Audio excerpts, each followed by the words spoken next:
Assalamualaikum warahmatullahi wabarakatuh. Kembali di vlog KTC. Kali ini saya mau garap motor fiction ya. Ini ada garapan motor. Ini sebenarnya sempat ketunda karena sebelum Natal itu udah masuk ke sini ya. H-1 Natal. Saya nggak bisa garap Kang Bro karena garapan saya masih penuh ya. Kemarin ditinggal ke luar kota, jadi masih ada beberapa garapan. Nah, ini motor ini enggak gini ya.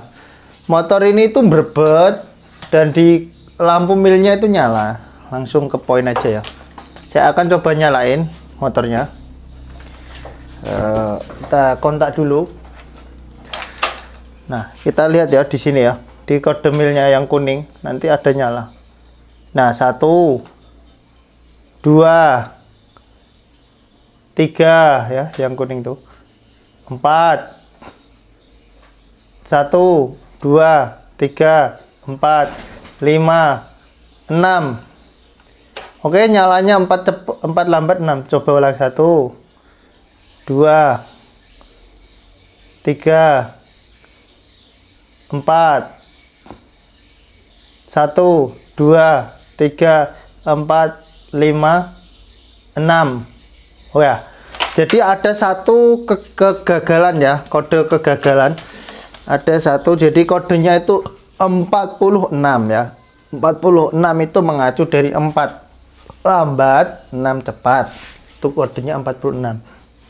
Nah, 46 itu ya, pada umumnya yang sering terjadi di kode 46, yang paling sering ya, itu kerusakan kalau di komponen itu ya.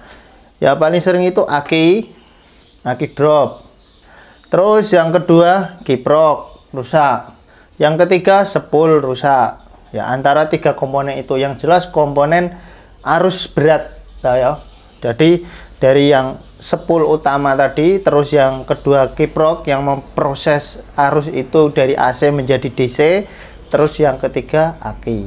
Ya, aki yang mensuplai komponen seluruh komponen injeksi dan beban-beban yang lainnya di motor ini. Jadi 3 komponen itu biasanya yang kalau ketiga komponen itu ada yang rusak, biasanya dia menimbulkan kode 46 di sini. Nah, selain komponen itu yang rusak, kabel yang putus ya, itu juga bisa menyebabkan munculnya kode 46 tadi ya. Tapi yang jelas tetap berhubungan di kabel itu, kabel arus lah yang jelas. Misal kabel spool ada yang putus 1 ya, atau kabel kiprok ada yang putus 1, jadi suplai arus terlambat kayak gitu bisa. Yang jelas kode 46 itu muncul ketika arus yang masuk ke bagian mesin atau ke ECU itu kurang suplainya. Misal yang dibutuhkan ECU itu 12 volt, anggaplah seperti itu ya. Nah, sedangkan arus yang masuk itu misal 10 volt, berarti ECU itu kelabaan, kekurangan arus. Akibatnya ECU mengalami kayak sejenis delay ya. Akhirnya motor menjadi berbet kayak gitu. Oke, kita coba nyalain dulu motornya. Sorry kalau gambarnya agak gelap karena posisinya malam hari. Posisi lembur ini ya. Lembur. Wes ora lembur bojone ra apa-apa wis. Lembur motore wong. Oke. Kita start hidupkan ya motornya. Nah, motornya hidup. Kalau starter tangan dia udah nggak kuat ya Kang Bro. Nih. Nah, udah nggak kuat starter tangan, langsung di sini mati. Kalau saya start tangan, lihat ya, kontak. Nah, itu kan nyala. Saya start ya. Nah, langsung mati. Nah, ini menandakan kalau si akinya itu udah drop ya. Cuman akinya drop itu penyebabnya apa? Apa memang akinya sendiri yang rusak atau memang komponen yang untuk mensuplai arus masuknya ke aki itu yang rusak? Kita nggak tahu. Oke, saya start. Nah, ini hidup ya, lihat lampunya kedip-kedip kayak gitu. Nah ada berbunyi kan dret. Kalau sekalian kenceng itu enggak, tapi terasa ketika kita bawa jalan itu sangat terasa berbetnya Kang Bro, karena ada posisi di mana motor itu membutuhkan tenaga besar atau daya besar karena traksi dari ban yang menyentuh ke tanah dan beban yang menaiki motor itu sendiri. Jadi tingkat berbetnya itu lebih tinggi ketika motor itu dipakai jalan. Nah, Ini nggak mau digas, gini aja. Nah ini kadang mau naik. Nah ini nggak mau. Ya, lihat ya tangan saya. Nah mati malan. Nah kayak gitu penyakitnya. Oke. Untuk mendeteksi rusaknya apa, paling simple caranya kayak gini. Ini cara paling simple yang menurut saya sangat mudah sekali. Nanti kita juga cek ya menggunakan tester biar lebih paham lagi. Kita nyalain motornya, terus kita lepas akinya ya.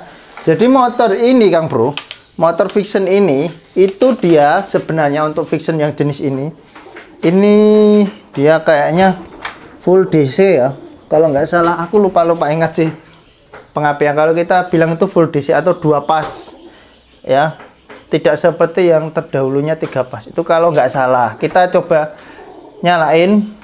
Nah nanti apabila akinya kita lepas kok motornya mati, ya berarti ada masalah di antara spool dan kiprok ataupun di kabel ya. Nah tapi kalau kita cabut baut akinya, misalnya kita cabut salah satu akinya itu kok dia tetap hidup, berarti akinya aja yang sudah mulai minta ganti. Oke. Nah, jadi kadang orang yang nggak tahu kan, oh ini akinya langsung ganti gitu, normal. Iya normal, tapi nggak tahu di kemudian hari itu terjadi lagi masalah seperti ini nggak gitu loh. Oke. Nah ini hidup ya. Oke, hidup. Nah ini saya buka joknya sini ya. Tuh, so buka dulu joknya. Terus saya nyalain motornya. Oke, kita nyalain lagi motornya ya. Tadi kelihatan motornya udah mulai mati-mati, kayak udah mulai kekurangan arus lah ya. Mungkin udah mulai drop lah, bisa dibilang kayak gitu. Oke, kita coba lagi nyalain.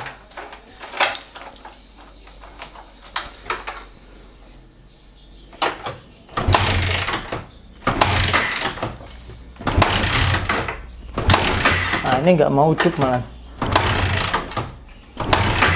Nah, udah mulai drop.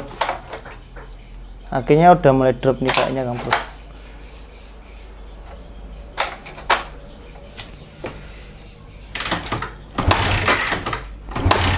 Nah, ini nggak mau hidup sama sekali.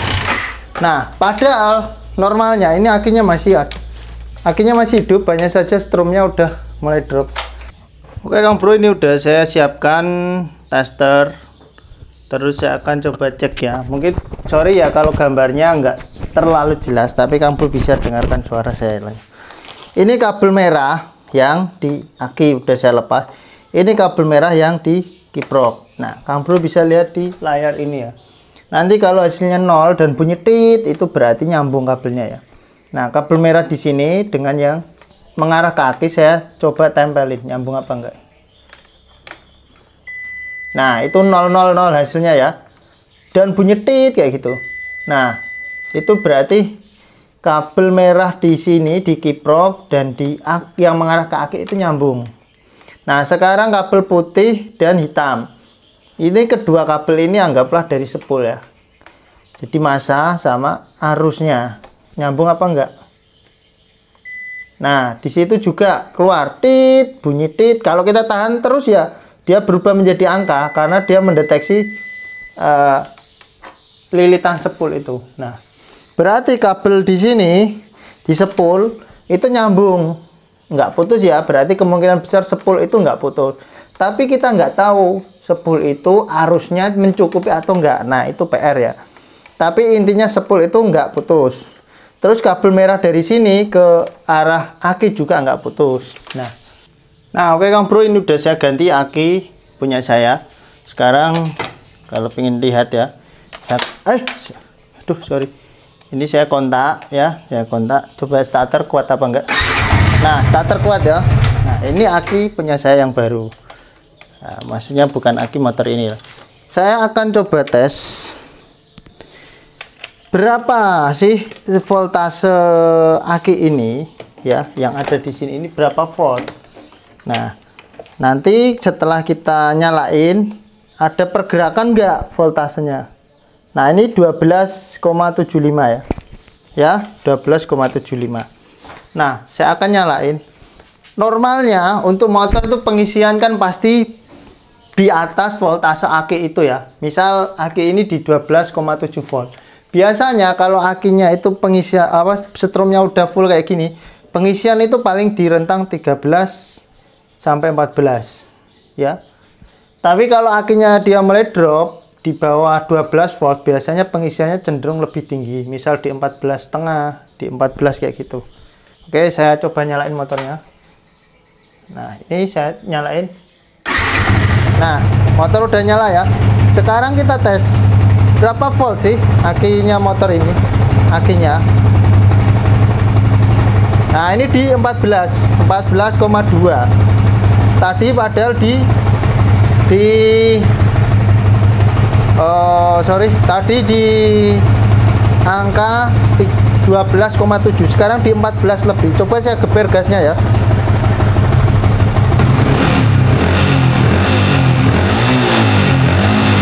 Nah, di sekitar 14,3, 14,41. Lihat ya, 14 lebih. Berarti motor ini mau mengisi ya, Kang Bro, mau mengisi ya. Padahal tadi udah kita cabut, akinya mati dia. Coba saya matikan motornya. Voltasenya berapa? Turun apa enggak gitu ya. Saya matikan motor. Ini saya angkat satu kabel. Ya, satu kabel. Tempelin lagi. Di 13,6. Lepas. Ya. Tempel lagi. 13,6 akinya. Tinggi juga ya. Strumnya full nih. Coba lagi 13,59 ya. Nyalain ya. Naik apa enggak ini? Coba lagi ya. 13, pokoknya di atas 13 lah ya ini ya. Nah, yang ada sekarang di atas 13. Nah, 13,34, 13,32. Oh, di atas 13. Start lagi hidup kan. Naik apa enggak dia? Nah, ini di 14.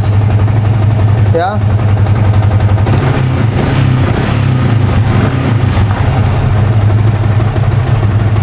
Ini kita abaikan dulu. Berarti pengisiannya mau ini, Kang Bro. Pakai aki yang baru ini. Berarti sudah jelas motor ini yang rusak itu akinya ya, Kang Bro. Akinya udah jelas. Nah, ternyata motor ini menganut sistem seperti halnya Myoji ya. Nah, berarti sistem ininya masih seperti Myoji.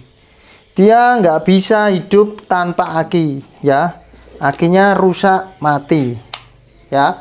Myoji, terus Sol GT ya. Vino, pokoknya yang 115 cc itu seperti ini ya, nggak bisa, dia akinya nggak bisa drop, harus normal akinya. Oke. Nah, berarti masih bisa dibilang masih enakan yang Vixion dulu, yang lama, yang dia menggunakan kiprok, bisa menggunakan NMAX Tiger kayak gitu, yang 3 pas lah ya. Vixion lama 3 pas itu bisa tanpa aki ya. Vixion yang ini nggak bisa ya. Ini malah ngikuti Myoji. Oke, jadi sudah jelas kerusakan pada motor ini itu akinya. Oke, jadi gitu dulu yang bisa saya bagikan. Semoga videonya bermanfaat ya. Jadi kiproknya ini tuh nggak masalah, sepunya nggak masalah, hanya akinya dia mulai drop. Nah, munculnya kode 46 tadi itu karena akinya mulai drop. Mau coba pakai kiprok yang baru, pengisiannya berapa? Nah, kok cobain kiprok yang baru punyanya Z1 ya, sama aja sih ya, kiprok yang baru ya. Pengisiannya berapa? Saya coba nyalain akinya. Kita tes.